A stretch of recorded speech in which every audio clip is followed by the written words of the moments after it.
Ang hinihiling lang ng taga Mandawi, election, Mm.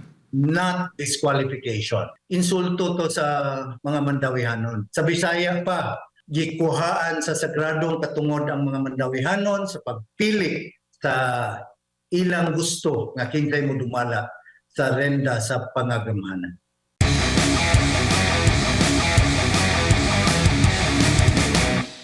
Nagkaroon po ng desisyon ang COMELEC, Second Division, na kanselahin po ang inyo pong Certificate of Candidacy dahil daw dito sa misrepresentation. Ano po ang masasabi nyo dito, Mayor?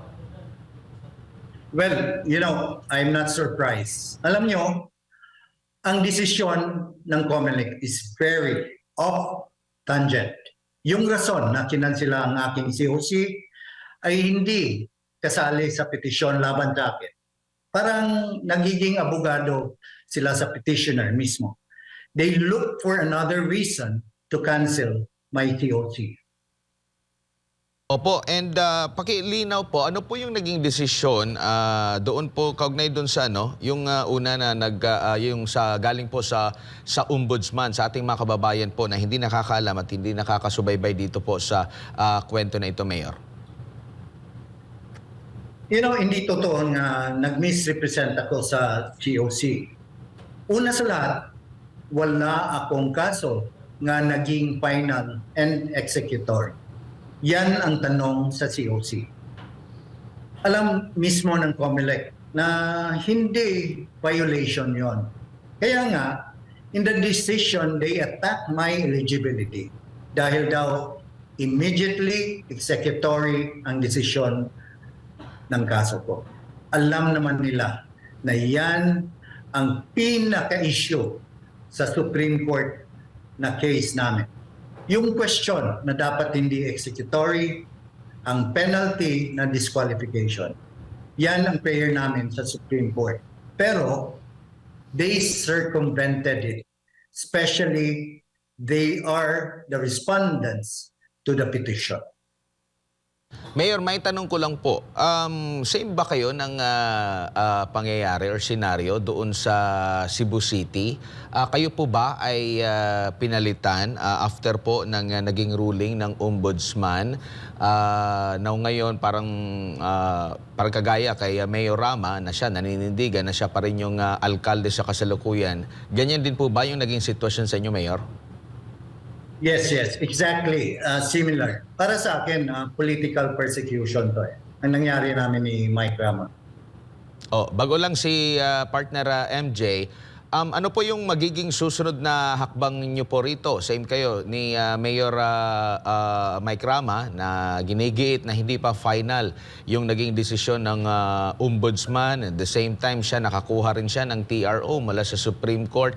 Ano po ang magiging susunod na hakbang niyo po rito, Mayor, pagkahuman ni gawas nga development from COMELEC?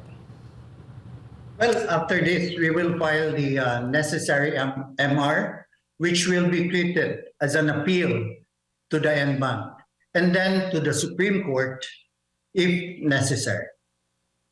Mayor, may gabi, si MJ po ito. Sir, sa iyo pong official statement, sinabi po nyo dito na gitarget, yun ko in Tagalog, talagang tinarget ako.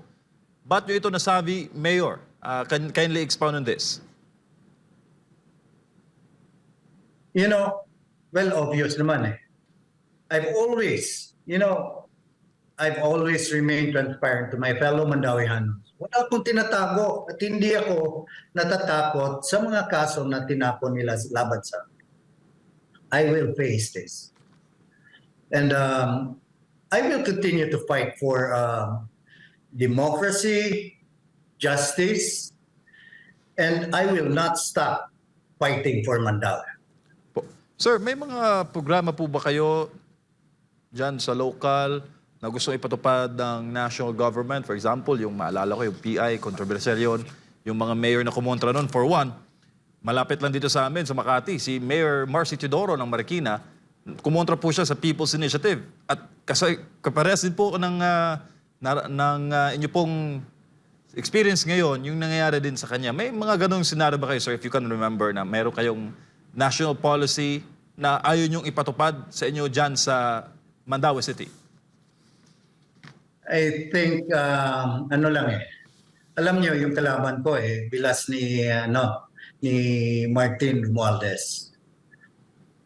Oh. Para sa akin yun ang rason. And parang hindi na political to eh. Personal na talaga yung ginagawa nila sa akin. Opo. So, Mayor, binanggit niyo po rito din sa inyong statement na gusto nila manalo ng walang kalaban.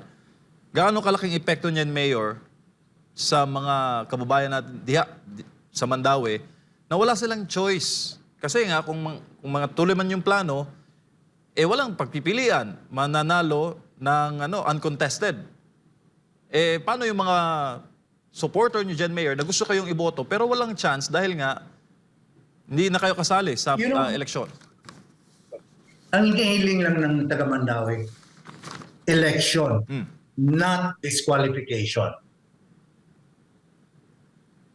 Parang nawala yung insulto to sa mga Mandawihanon.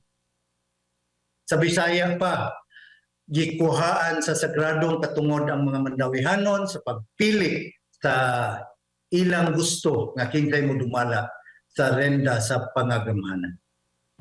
Sir, si Edmar po ulit. Nakailang termino po kayo bilang alkalde po and during sa mga past elections, meron po bang kumalaban din sa inyo sa naturang mga nakaraang halalan? This is my 5th term as mayor.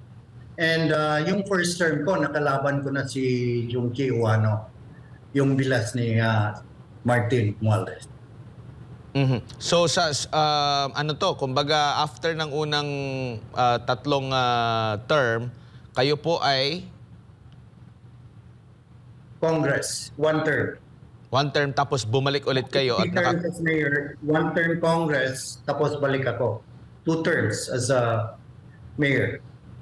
So kumbaga, kung matuloy itong pagtakbo po ninyo sa halalan or kung wala pang magiging desisyon dito, finality, at makahayaan kayo makatakbo sa darating na halalan, sakaling manalo kayo, ito na yung pinaka-last term po ninyo?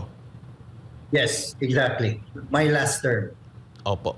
Wala po bang hindi po ba kayo sinubukan na kumbaga ni-reach out po ba kayo at sinabihan na umatras na lang, ganito na lang yung gawin natin bakit hindi na lang hinayaan na matapos po ang inyong huling termino? Ano pong nakikita nyo dyan, Mayor?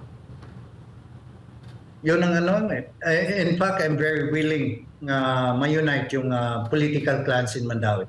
Because if we have political unity, there's going to be harmony, economic, business confidence, dakbayan sa Mandaue.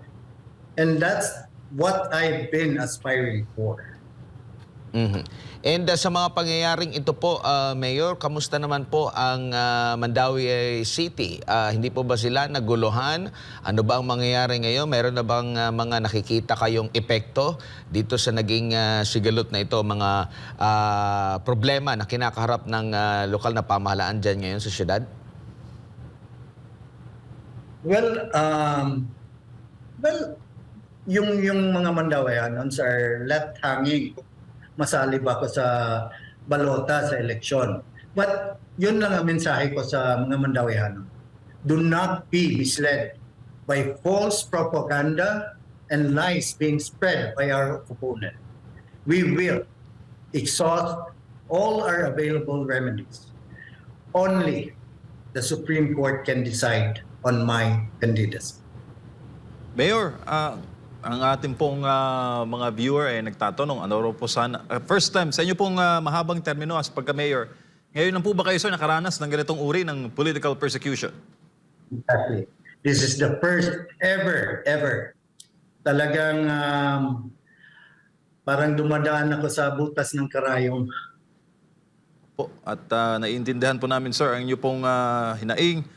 Ano raw po sana, malamang taga Mandaue ito, sir, ano raw po yung mga programa, mga projects na nais po nyo ituloy on your bid for your last term as Mandaue City Mayor?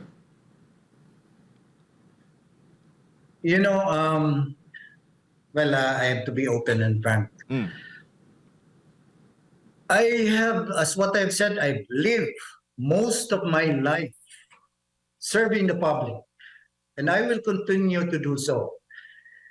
These issues cannot and will not stop me. Patuloy akong magserbisyo sa mga Mandawihanon araw-araw. Tuloy ang laban. Sir, may we know if ano po ang inyo pong affiliation sa political party? Well, local yung ano namin, One Cebu, kay Governor Gwen. Opo. At wala naman pong reaksyon dito, sir, si Gov Gwen sa nangyayari po sa inyo. Well, in fairness to Governor Gwen, she tried. In fact, we had 3 meetings para ma-solve itong problema namin sa Mandawi. But unfortunately, gusto nila sa kanila lahat, Congress, yung local, sa mayor, board member, sa council, may wano. So, that's not fair. May isang termino lang ang iniiling ko. Ayaw nilang ibigay. Mayor, bisayaon ako ni Mayor, unsa maginaa sa Mandawi nganong gusto magin nila makuha, maukupa ng Mandawi, Mayor?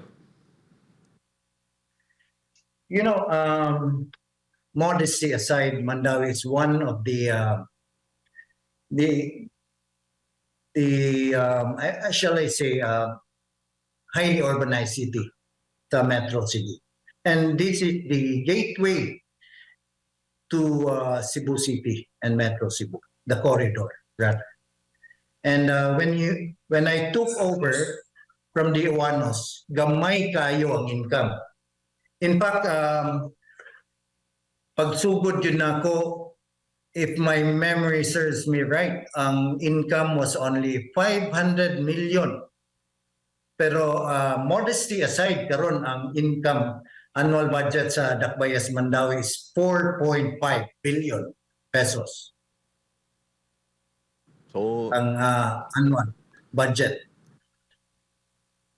Mayor, if ever po na hindi kayo patuloy na makatakbo, hindi na po ba pwedeng palitan yung inyong kandidatura? Iba yung magtatakbo on your part? Well, denial of due course, no substitution. Siguro So bilang... that's exactly Apo. right. We will exhaust all the legal remedies. Apo. And para sa akin, Supreme Court, the highest court of the land, will decide. Apo, Mayor, huling tanong na lang po. Pinapatanong ng isa nating viewer na taga Mandawi. Kamusta na po ang Mandawi, sir, sa ilalim po ng Marcos Jr. administration? Kayo po ba nakakatanggap ng mga suporta mula po sa national government? In fairness, meron naman. But unfortunately, a lot of problems we're facing right now. One of which, yung budget. You know, para sa akin, yung health issues, dapat, yung sa, like for instance, malasakit, yung PhilHealth funds, dapat bigyan ng importansya ng presidente. Siguro, Mayor... And, Apo. politically attached ang mga suporta galing sa national. Opo, siguro Mayor, That bilang is- panghuli na lang po, mensahe nyo po sa inyo po mga constituents at the same time doon sa mga nanggigipit po sa inyo ngayon kung meron man and sa national government kung meron man po. You know, ang issue ngayon is not about Jonas Cortez. It is about the rights of every Mandawihanon. Ang mensahe ko lang, I will not give up this fight. I will be back stronger than ever for the love of Mandawi City. Dagang salamat po, Mayor, sa uulitin amping sa kanunay. Thank you, Mayor. MJ and Mar, salamat kayo sa kaigayunan and ampo, amping kanunay.